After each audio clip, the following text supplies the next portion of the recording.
Yeah, I wanted to. I was gonna touch on the Conor McGregor situation, but there's just a lot of moving factors with this Conor situation. Like, I don't even feel comfortable. I mean, when the original story came out, I was like, who the fuck wrote this crazy ass script? This is wild. I'll just briefly touch on it here. If you guys have seen that, Conor McGregor was at the Miami Heat basketball game in Miami in the finals. He did a skit where he punches the mascot, and he ended up actually sending the nigga in the suit to the hospital. Broke that nigga's face. But then some woman after the event, some woman claims that Conor McGregor. Well, this is her claim. I'll just touch on it briefly here.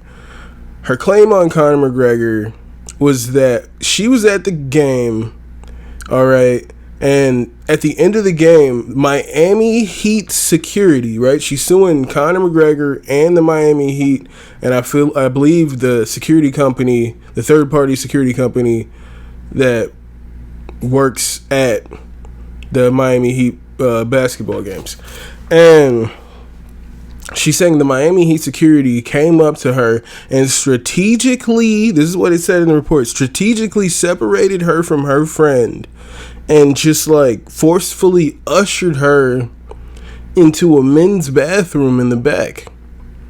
And then they closed the door on her and she's just in the bathroom, right? This is what the story says.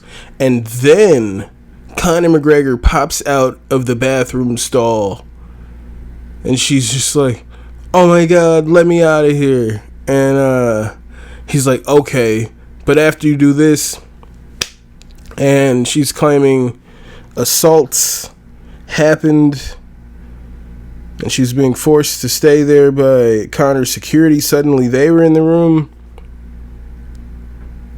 and she said she was able to escape by like a series of elbows.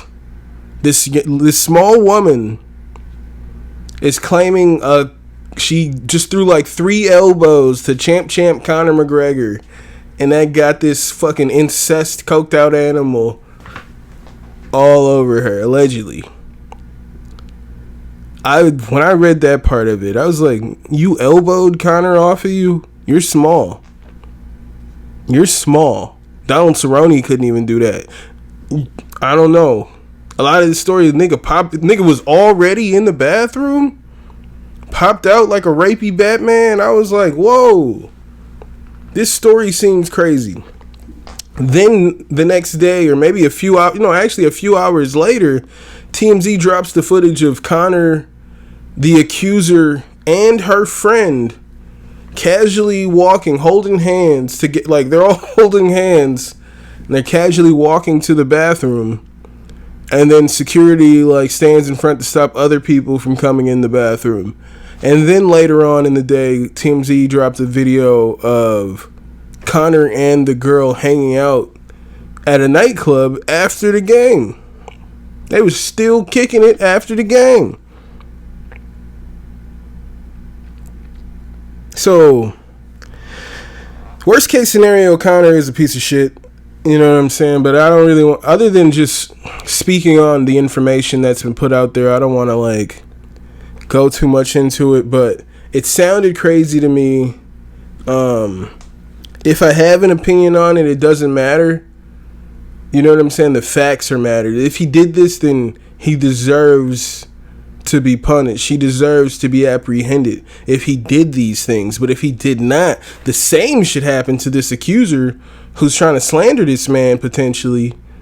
If these things did not happen, if she's just trying to make a quick buck off of this married man who she fooled around with because he's a millionaire, then that's crazy. She should probably be charged with this is extortion if she's lying. But if Conor did these things, he's a piece of shit.